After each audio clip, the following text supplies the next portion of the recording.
Hi, I'm Carrie Olsen, and this clip that you're about to watch was taken from one of my monthly office hours calls that I have with my membership group, the Voiceover Success Intensive.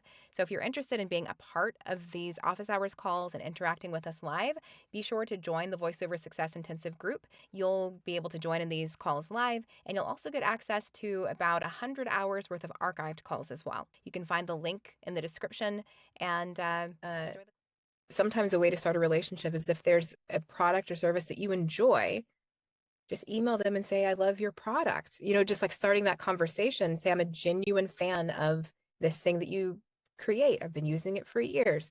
And people love those kinds of emails.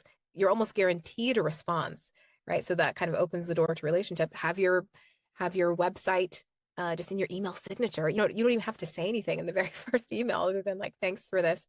So there are ways to just make connections with other people, but none of it, again, is the tried and true, here's the way you do it. It's very much, some of it, it's the whole when opportunity meets preparedness thing. So having done your legwork, knowing what you can offer, and then just putting yourself out there. I used to talk about being as digitally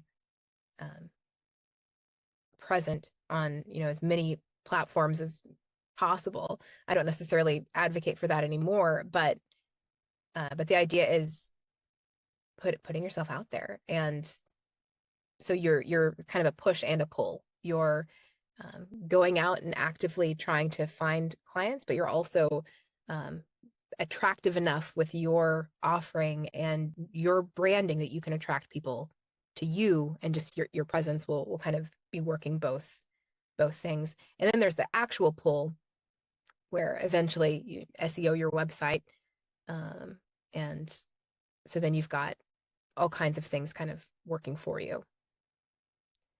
So I think a helpful way to think about it is to recognize that booking work is it's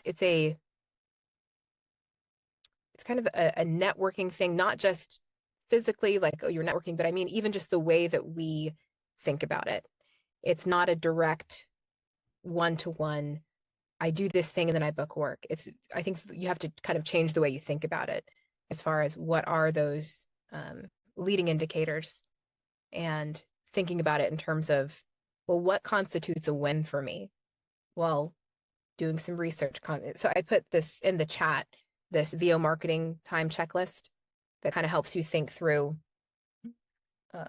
how to spend your marketing time, and breaks down, what you're doing in each session. So the purpose of your time, you might separate that out into, well, this whole marketing session, all I'm doing is sourcing leads. And once I've done that at the end of my marketing session, that's a win. So I didn't book any work today. I didn't get any email responses, but I did the thing I needed to do today. And then the next marketing session, I'm going to write emails. The next marketing session, I'm going to send those emails. The next one, I'm going to reply and do follow-up. And depending on what your specific method or mode of doing outreach is, if it's Twitter, if it's Craigslist, whatever it might be, you can break that down and turn those into your wins. And when you do those things, really do celebrate as if it's almost as if it's a job, because you're not going to get the job without those things. So it's very much the work you have to do on the front end.